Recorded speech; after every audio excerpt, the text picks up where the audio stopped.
Let's talk about what's happening in France right now. On 27th of June, 17-year-old French boy of Algerian and Moroccan descent, Nail Merzouk, was stopped for a traffic violation.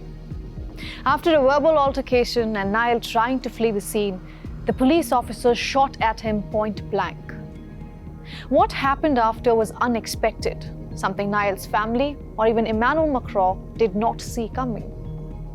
Streets immediately filled with people and the anger was palpable.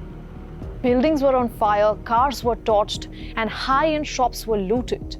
They were branded as complete riots. But beneath all this, is there a fundamental issue of racism residing in France? I'm Ananya Datta, and this is The Witness.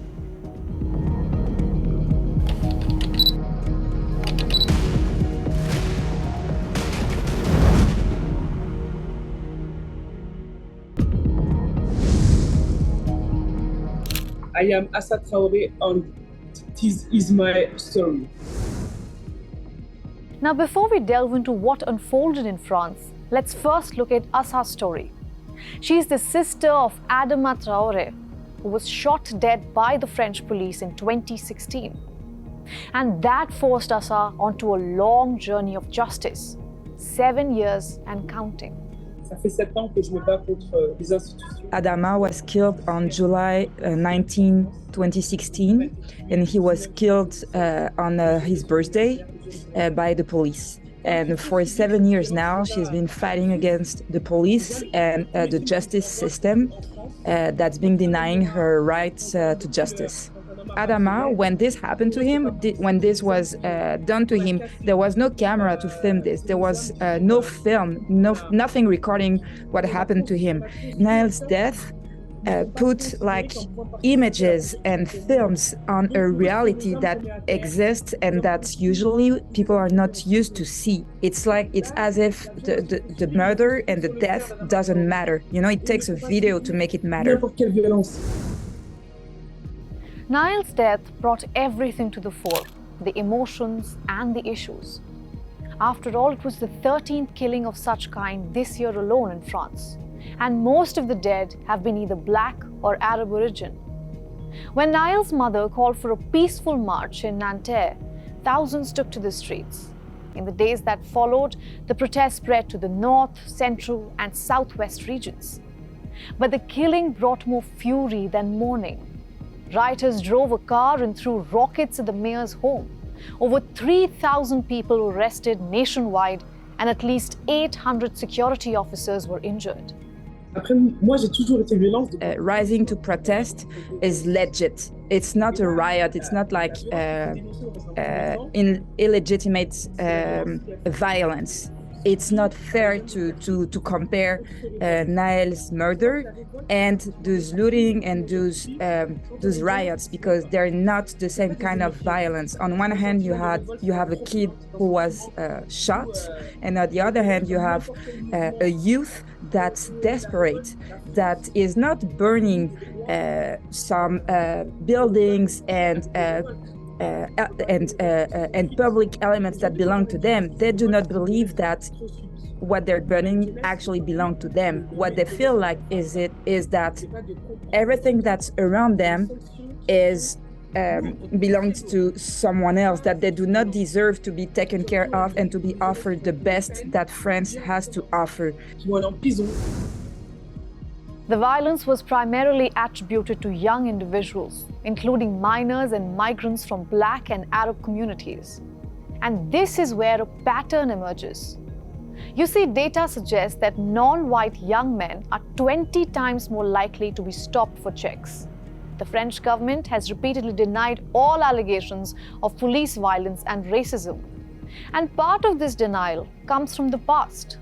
Elements of French society have long argued that colonialism was in fact positive. You can just think of the discrimination that happens in the institution, in the administration, when you're going to the doctor, when you're looking for a job, for a flat. And the most violent example of this discrimination is police brutality, because this discrimination kills, they would forbid this march using a lockdown, sending an helicopter to fly over the city and check on the citizens. They would send dogs and police officers to get into like the buildings and people's home. They will stop trains and buses so that no one can go to the city and join the march. These youth see their friends being killed, being controlled several times a day. So it was not just police brutality. Inside the concrete jungles of Paris reside extreme poverty, systemic racism, and a neglected youth. It was like a pressure cooker where issues were piled on, and now the lid has blown wide open. C'est même un cadeau. This fundraising for the police officer who killed Naël is like extraordinary. It's somehow like, if you look at it, you can see it as a gift, because yes, it's scandalous, it's a shame, but on the other hand, it shows how big racism is in France, how racist the country is. It shows how true it is, because you can kill a kid and be paid for this, you can be rewarded for this. The riots in France seem to have eased off, but what will remain is pure anger. The issue of racism, which is linked to the country's colonial past, is more than often not brushed aside. Many of the young men on the streets today trace their roots back to the former French colonies, and they feel that the country has failed them.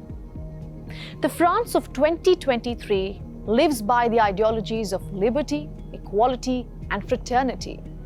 But this is a privilege for a part of its society, a privilege that's sometimes paid with death. I would tell Emmanuel Macron that he has to listen to his people, he has to listen to his youth. My brother, Naël, had the right to live, just as any other kid in France, just like Emmanuel Macron kid. That was France from the Public Lens. We will be back with another episode of The Witness. Till then, goodbye.